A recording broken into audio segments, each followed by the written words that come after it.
ಸಾಕಷ್ಟು ಗೊಂದಲ ಮತ್ತು ವಿರೋಧದ ಬೆನ್ನಲ್ಲೇ ಹಿಂದುಳಿದ ಆಯೋಗ ಈಗ ಸಮೀಕ್ಷೆಯಿಂದ 33 ಜಾತಿಗಳನ್ನು ಕೈಬಿಟ್ಟಿದೆ. ಇದ್ರ ಬಗ್ಗೆ ಮಾತನಾಡೋದಕ್ಕೆ ನಮ್ಮ ಜೊತೆ ಆಯೋಗದ ಅಧ್ಯಕ್ಷರಾಗಿರುವಂತಹ ಮಧುಸೂದನ್ ನಾಯಕರು ಇದ್ದಾರೆ. ನಾನು ಅವ್ರನ್ನೇ ಮಾತನಾಡಿಸ್ತಾ ಹೋಗ್ತೀನಿ. ಸಾಕಷ್ಟು ಗೊಂದಲ ಉಂಟಾಗಿತ್ತು. ಸಮೀಕ್ಷೆ ಯಾವಾಗ ಶುರು ಮಾಡ್ತಾರೆ ಅನ್ನುವಂಥದ್ದು ಕೇಳಿಬಂತು. ಆಗ ಆಲ್ರೆಡಿ ಗೊಂದಲ, ಅದರ ಜೊತೆಗೆ ವಿರೋಧಗಳು ಕೂಡ ವ್ಯಕ್ತ ಆಯಿತು. ಸಾಕಷ್ಟು ಜಾತಿಗಳನ್ನು ಸೇರ್ಪಡೆ ಮಾಡಿದ್ದೀರಾ ಅಂತ ಹೇಳಿ ಈಗ 33 ಜಾತಿಗಳನ್ನು ಡ್ರಾಫ್ಟ್ ಡೌನ್ನಿಂದ ನೀವು ಕೈ ಬಿಟ್ಟಿದ್ದೀರಿ. ಹೌದು, ಅದು ಇದ್ದರೂ ಏನು ತೊಂದರೆ ಇಲ್ಲ, ಇಲ್ದಿದ್ರೂ ಏನು ತೊಂದರೆ ಇಲ್ಲ. ನಮ್ಮಿಂದ ಪ್ರಾಂಪ್ಟ್ ಮಾಡಿ ನಾವು ಗೊಂದಲ ಎಬ್ಬಿಸ್ತಾ ಇದ್ದೀವಿ ಅಂತ ಮೀಡಿಯಾದಲ್ಲಿ ಪಬ್ಲಿಕ್ನಲ್ಲಿ ಚರ್ಚೆ ಆಗ್ತಾಯಿದ್ರಿಂದ ಅದನ್ನು ನಾವು ಪ್ರಾಂಪ್ಟ್ ಮಾಡದಿದ್ದರೂ ಅದು ನಮಗೇನು ತೊಂದರೆ ಆಗೋದಿಲ್ಲ ಅಂತ ತಿಳುವಳಿಕೆಯಿಂದ ನಾವು ಅದರಲ್ಲಿ ಹೈಡ್ ಮಾಡಿದ್ದೀವಿ. ಅದು ಅಲ್ಲೇ ಇದೆ, ಅದು ಎಲ್ಲೂ ಹೋಗಲಿಲ್ಲ, ಡ್ರಾಪ್ ಮಾಡಿಲ್ಲ. ನಾವು ನಮ್ಮ ಡ್ರಾಪ್ ಡೌನ್ ನಮ್ಮ ಪ್ರೈವೇಟ್ ಡಾಕ್ಯುಮೆಂಟ್ ಅದನ್ನು ನಮ್ಮ ಅನುಕೂಲತೆಗೆ ನಾವು ಅದನ್ನು ಡ್ರಾಪ್ ಡೌನ್ ಇಟ್ಕೊಂಡಿದ್ದೀವಿ. ನಾವು ಸಮೀಕ್ಷೆಗೆ ಹೋದವಾಗ ಪಟ್ಟಿ ಪೂರ್ತಿ ಓದ್ಕೊಂಡು ಹುಡುಕಲಿಕ್ಕೆ ಸಮಯ ತಗೊಳ್ತದೆ ಅಂತ ಹೇಳಿ ಆಲ್ಫಾಬೆಟಿಕಲ್ನಲ್ಲಿ ಆರ್ಡ್ರ್ ಮಾಡಿ, ಯಾರಾದರೂ ಅವನು ತಮ್ಮ ಇಂಥ ಕಾಸ್ಟು ಅಂತ ಹೇಳಿದವಾಗ ಆ ಆಲ್ಫಾಬೆಟಿಕಲ್ ಆರ್ಡ್ರ್ ಪ್ರೆಸ್ ಮಾಡಿದ ಮೇಲೆ ಡ್ರಾಪ್ ಡೌನ್ನಲ್ಲಿ ಬರೋ ಕಾಸ್ಟ್ ಅದು ಒಂದೇ ಕಾಣ್ತದೆ. ನಾವು ಪಬ್ಲಿಕ್ಕಿಗೆ ಹೋದವಾಗ ಎಲ್ಲ ಲೀಸ್ಟು ಜನರ ಇದರಲ್ಲಿ ಲಕ್ಷ್ಯಕ್ಕೆ ಬರೋದಿಲ್ಲ. ಅವನು ಯಾವ್ದು ಹೇಳ್ತಾನೆ ಅದು ಮಾತ್ರ ಬರ್ತದೆ. ಇದೇನಾ ಅಂತ ಅವ್ರಿಗೆ ಕೇಳಿಬಿಟ್ಟು ಅದು ಹೌದು ಅಂತ ಹೇಳಿದ ಮೇಲೆ ಅದನ್ನು ರೆಕಾರ್ಡ್ ಆಗ್ತದೆ. ಹೀಗಾಗಿ ಅದು ಪಬ್ಲಿಕ್ ಡೊಮೇನ್ನಲ್ಲಿಲ್ಲ. ಆ ವ್ಯಕ್ತಿಗೂ ನಾವು ಏನು ಇದನ್ನು ಚೂಸ್ ಮಾಡಿ ಅದನ್ನು ಚೂಸ್ ಮಾಡಿ ಅಂತ ಹೇಳೋದಿಲ್ಲ. ಅದು ನಮ್ಮ ಸಮೀಕ್ಷೆದಾರನಿಗೆ ಅನುಕೂಲ ಆಗಲಿಕ್ಕೆ ಮಾತ್ರ ಈ ಪಟ್ಟಿ ಮಾಡಿರೋದು. ಅದಕ್ಕೆ ಯಾವುದು ವ್ಯಾಲಿಡಿಟಿ ಇಲ್ಲ, ಅದರಿಂದ ಯಾವುದು ವ್ಯಾಲ್ಯೂ ಇಲ್ಲ, ಲೀಗಲ್ ಡಾಕ್ಯುಮೆಂಟ್ ಅಲ್ಲ. ಅದು ನಮ್ಮ ಅನುಕೂಲಕ್ಕೆ ನಾವು ಒಂದು ನೋಟ್ ಮಾಡ್ಕೊಂಡಿದ್ದೀವಿ. ಆ ನೋಟ್ನಲ್ಲಿ ಏನು ಹೆಚ್ಚು ಕಡಿಮೆ ಇದ್ರೂ ಅದರಿಂದ ಏನು ಕಾನ್ಸಿಕ್ವೆನ್ಸಸ್ ಇಲ್ಲ. ಬಟ್ ಅದನ್ನೇ ಉಪಯೋಗಿಸ್ಕೊಂಡು ಕೆಲವು ಜನ may be for political reason ಗೊಂದಲ ಕ್ರಿಯೇಟ್ ಮಾಡಿ ಮುಂದೆ ಹಾಕಲಿಕ್ಕೆ ಪ್ರಯತ್ನ ಮಾಡಿರ್ಬೋದು. ಅದು ಆ ಕಾರಣಕ್ಕೆ ನಾವು ಮುಂದೆ ಹಾಕೋ ಅವಶ್ಯಕತೆ ಇಲ್ಲ. ಅದರಿಂದ ಯಾರಿಗೂ ನಾವು ತೊಂದರೆ ಕೊಡ್ತಾ ಇಲ್ಲ.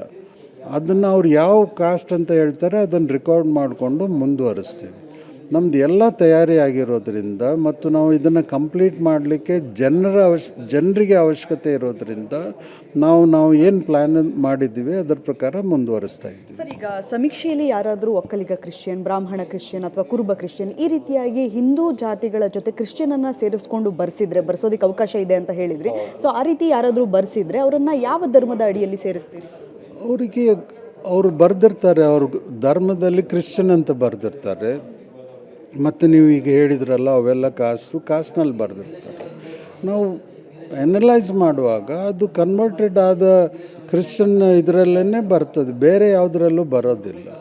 ಮತ್ತು ಅದು ನಾವೀಗ ಸಮೀಕ್ಷೆ ಮಾಡೋದು ಇಂಡಿವಿಜುವಲ್ ಕಾಸ್ಟದ್ದು social development, economic development, education development ನೋಡೋದಿಲ್ಲ. ಅಂದರೆ ಅದಕ್ಕೆ ಇದನ್ನು ಕೊಡೋದಿಲ್ಲ, ನಾವು ರಿಕಮೆಂಡೇಷನ್ ಕೊಡೋದಿಲ್ಲ.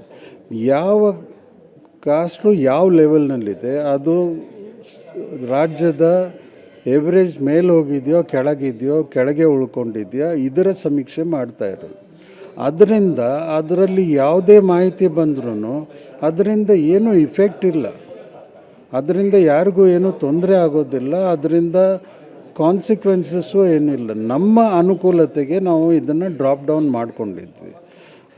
ಅಲ್ಟಿಮೇಟ್ಲಿ ಬ್ಯಾಕ್ ಎಂಡ್ನಲ್ಲಿ ಅದು ಕ್ರಿಶ್ಚಿಯನ್ ಆಗಿ ಕನ್ವರ್ಟ್ ಆಗಿದ್ದರೆ, ಬೇರೆ ಧರ್ಮಕ್ಕೆ ಹೋಗಿದ್ದರೆ ಆ ಧರ್ಮದ ಕನ್ಸಿಡರೇಷನ್ ಮಾಡುವಾಗ ನಾವು ಅದನ್ನು ಉಪಯೋಗಿಸ್ತೀವಿ. ಬೇರೆ ಏನು ಅದರಿಂದ ಯಾರಿಗೂ ಏನೂ ತೊಂದರೆ ಆಗೋದಿಲ್ಲ. ಸರ್, ಈಗ ಎಷ್ಟು ಶಿಕ್ಷಕರನ್ನು ಈ ಸಮೀಕ್ಷೆಗೆ ಬಳಸ್ಕೊಳ್ಳಾಗ್ತಾ ಇದೆ? ಅವರಿಗೆ ಯಾವ ರೀತಿಯಾಗಿ ಟ್ರೈನ್ ಮಾಡಿದ್ದೀರಿ?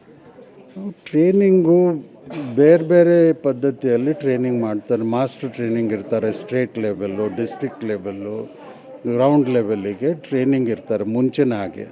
ನಾವು ಇನ್ ಎಡಿಷನ್ ಟು ದ್ಯಾಟ್ ನಾವು we have developed separate app. ಒಂದು ಟ್ರೈನಿಂಗ್ ಆ್ಯಪ್ ಅಂತ, ಮತ್ತೊಂದು ಸೆಲ್ಫ್ ಟ್ರೈನಿಂಗ್ ಆ್ಯಪ್ ಅಂತ.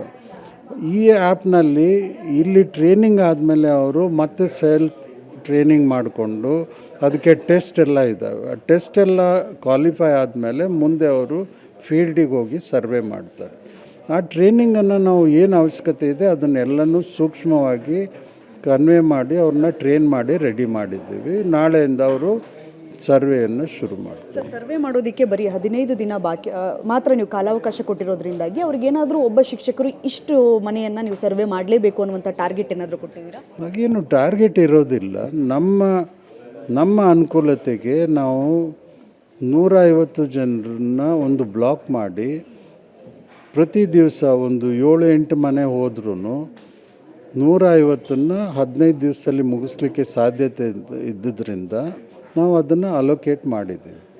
ಒಂದು ಬ್ಲಾಕ್ನಲ್ಲಿ 120, 130, 150 ಮನೆ ಇದ್ದರೆ ಆ ಬ್ಲಾಕನ್ನು ಈ ಸಮೀಕ್ಷೆದಾರ ಮಾಡಬೇಕು ಅಂತ ಹೇಳಿ ನಾವು ಅಲೋಕೇಟ್ ಮಾಡ್ತೀವಿ. ಅವನ ಅನುಕೂಲತೆ ಪ್ರಕಾರ ಇಷ್ಟು ದಿವಸದಲ್ಲಿ ಮನೆಗೆ ಹೋಗಿ ಸರ್ವೆ ಮಾಡ್ತಾನೆ.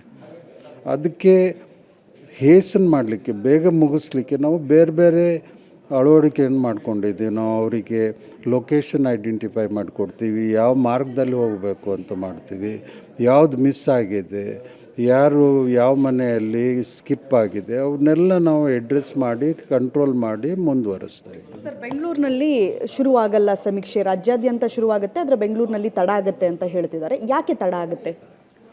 ತಡ ಆಗ್ತದೆ ಅಂತ ಹೇಳಲಿಲ್ಲ. ನಮ್ಮ ತಯಾರಿ 22ರಿಂದನೇ ಇದೆ. ನಾವು 22ರಿಂದನೇ ಶುರು ಮಾಡಲಿಕ್ಕೆ ಯಾವುದೂ ತೊಂದರೆ ಇಲ್ಲ ನಮ್ಮಿಂದ. ಈಗ ಸದ್ಯದಲ್ಲಿ ಗ್ರೇಟರ್ ಬ್ಯಾಂಗ್ಳೂರ್ ಅಥಾರಿಟಿ ಅಂತ ಹೇಳಿ ರೀಆರ್ಗನೈಸ್ ಆಯಿತು. ಅದಕ್ಕೆ ನಮ್ಮ ಸರ್ವೇಲಿ ಕೆಲವು ಅಡ್ಮಿನಿಸ್ಟ್ರೇಟಿವ್ ಸೂಪರ್ವಿಷನು ಅದು ಇದು ಇರ್ತದೆ. ಅವರ ಅನುಕೂಲತೆಗೆ ಅಡ್ಮಿನಿಸ್ಟ್ರೇಟಿವ್ ರೀಸನಿಗೆ ಅವ್ರು ರಿಕ್ವೆಸ್ಟ್ ಮಾಡಿದ್ದಾರೆ, ಒಂದು 2-3 ದಿವಸ ನಮ್ಮ ತಡ ಆಗ್ಬೋದು ಅಂತ. ತಡ ಆಗ್ತದೆ ಅಂತ ಹೇಳಿಲ್ಲ, ಆಗ್ಬೋದು ಅಂತ ಹೇಳಿ. ಆಯಿತು, ನಿಮಗೆ ಅನುಕೂಲಕ್ಕೆ ನಾವು 2-3 ದಿವಸ ಬೇಕಿದ್ದರೆ ತಡವಾಗಿ ಶುರು ಆದರೂ ಯಾರಿಗೇನು ತೊಂದರೆ ಆಗೋಲ್ಲ. ಯಾಕಂದರೆ ಅಲ್ಲಿ ಗ್ರೇಟರ್ ಬೆಂಗಳೂರು ಅಥಾರಿಟಿ ಏರಿಯಾದಲ್ಲಿ ಸಮೀಕ್ಷೆದಾರರು ಜಾಸ್ತಿ ಜನ ಸಮೀಕ್ಷೆದಾರರು ಗೌರ್ಮೆಂಟ್ ಎಂಪ್ಲಾಯೀಸ್ ಇರೋದರಿಂದ, ಟೀಚರ್ಸ್ ಇಲ್ದಿದ್ದರಿಂದ ಅದು ಏನು ತೊಂದರೆ ಇಲ್ಲ ಅಂಥೇಳಿ ನಾವು ಎಗ್ರಿ ಆಗಿ ನಾವು ಮುಂದುವರಿಸ್ತಾ ಇದ್ದೀವಿ. ಸರ್, ದಸರಾ ಹಾಲಿಡೇ ಇರೋದ್ರಿಂದಾಗಿ ಸಾಕಷ್ಟು ಜನ ಊರಿಗೆ ಹೋಗಿರ್ತಾರೆ, ಅಂಥವ್ರು ಮನೇಲಿರಲ್ಲ, ಬೇರೆ ಬೇರೆ ಪ್ರದೇಶಕ್ಕೆ ಹೋಗಿರ್ತಾರೆ ಅಥವಾ ಟ್ರಿಪ್ ಹೋಗಿರ್ತಾರೆ. ಅಂಥವರ ಸಮೀಕ್ಷೆಯನ್ನು ಯಾವ ರೀತಿಯಾಗಿ ಮಾಡ್ತೀರಾ? ಅಂಥವ್ರು ಯಾವ ರೀತಿಯಾಗಿ ಸಮೀಕ್ಷೆಯಲ್ಲಿ ಭಾಗಿಯಾಗಬೇಕು? ಅಂಥವರಿಗೆ ನಾವು ಆನ್ಲೈನ್ ಸಮೀಕ್ಷೆ ಪಾರ್ಟಿಸಿಪೇಟ್ ಮಾಡಲಿಕ್ಕೆ ಅನುಕೂಲ ಮಾಡಿಕೊಟ್ಟಿದ್ದೀವಿ. ಅದಲ್ಲದೆ ಯಾರಾದರೂ ನಾವು ಹೋದವಾಗ ಮನೇಲಿರಲಿಲ್ಲ, ಕೆಲಸಕ್ಕೆ ಹೋಗಿದ್ರು, ಅಂಥವರಿಗೆ ನಾವು ಒಂದು ಚೀಟಿ ಅಂಟಿಸ್ಬಂದು ನಾವು ಬಂದಿದ್ವಿ, ತಾವು ಮನೆಯಲ್ಲಿರಲಿಲ್ಲ, ತಮಗೆ ಯಾವ ಟೈಮಿಗೆ ಅನುಕೂಲ ಆಗ್ತದೆ ನಮ್ಗೆ ತಿಳಿಸಿದರೆ ನಾವು ಬಂದು ಪುನಃ ಸಮೀಕ್ಷೆ ಮಾಡ್ತೀವಿ ಅಂತ ಇನ್ಫಾರ್ಮೇಷನ್ ಕೊಡ್ತೀವಿ. ಅದಲ್ಲದೆ ಒಂದು ಹೆಲ್ಪ್ಲೈನ್ ಇರ್ತದೆ, ಕಾಂಟ್ಯಾಕ್ಟ್ ನಂಬರ್ ಇರ್ತದೆ. ಇದಕ್ಕೆ ನಾವು ಕಾಂಟ್ಯಾಕ್ಟ್ ಮಾಡಿದರೆ ನಾವು ಬೇರೆ ಸ್ಲಾಟ್ನಲ್ಲಿ ತಮಗೆ ಸಮೀಕ್ಷೆ ಮಾಡಲಿಕ್ಕೂ ಅನುಕೂಲ ಇದೆ, ನಮ್ಗೆ ತಿಳಿಸಿ ಅಂತ ಹೇಳಿ ಆದಷ್ಟು ಪ್ರಯತ್ನ ಮಾಡ್ತೀವಿ. ನಮ್ಮ ಇಂಟೆನ್ಷನ್ನು 2 ಕೋಟಿ ಮನೆಗಳಿದ್ದಾವೆ, ಪ್ರತಿಯೊಂದು ಸಮೀಕ್ಷೆ ಆಗಬೇಕಂತ. ನಮ್ಮ ಸಿಸ್ಟಮ್ನಲ್ಲಿ ಸ್ಕಿಪ್ ಮಾಡಲಿಕ್ಕೆ ಅವಕಾಶ ಇಲ್ಲ.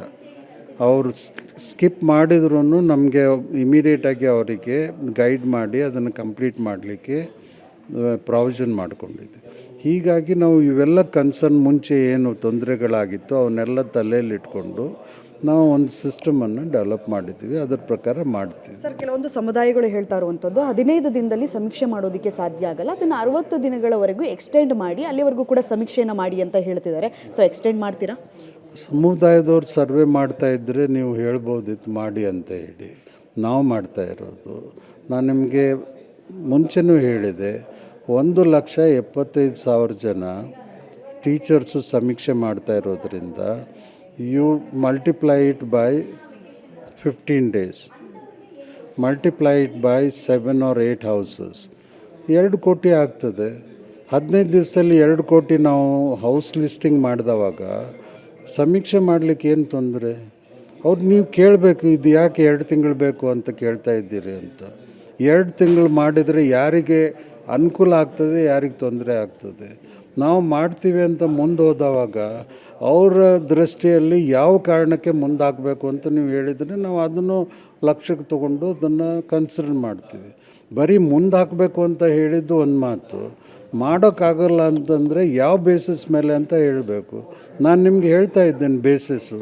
ನೀವು 1,75,000 ಜನ ಮನೆಗೆ 7-8 ಮನೆಗೆ ವಿಸಿಟ್ ಮಾಡಿ ಸರ್ವೆ ಮಾಡಿದರೆ 15 ದಿವಸದಲ್ಲಿ ಮುಗಿಬೇಕು. 2 ಕೋಟಿ ಜನ ಸರ್ವೆ ಆಗ್ತದೆ. ಆಗೋದಿಲ್ಲ ಅಂತ ನೀವು ಯಾಕೆ ಪ್ರಿಸ್ಯೂಮ್ ಮಾಡಿ ಆಗೋದಿಲ್ಲ ಮುಂದೆ ಹಾಕಿ ಅಂತ ಯಾವ ಕಾರಣಕ್ಕೆ ಹೇಳ್ತೀರಿ ಅಂತ ನನಗೆ ತಿಳಿಸಿದರೆ ನಾನು ಅದಕ್ಕೆ ನಿಮಗೆ ಆನ್ಸರ್ ಕೊಡಲಿಕ್ಕೆ ಸಾಧ್ಯತೆ ಆಗ್ತದೆ. ಇವಿಷ್ಟು ಆಯೋಗದ ಅಧ್ಯಕ್ಷರಾಗಿರುವಂತಹ ಮಧುಸೂದನ್ ನಾಯಕ್ ಅವರ ಮಾತುಗಳು. ಕ್ಯಾಮ್ರಾ ಪರ್ಸನ್ ಮಹೇಶ್ ಜೊತೆ ವಿದ್ಯಾಶ್ರೀ, ಏಷ್ಯಾನೆಟ್ ಸುವರ್ಣ ನ್ಯೂಸ್, ಬೆಂಗಳೂರು.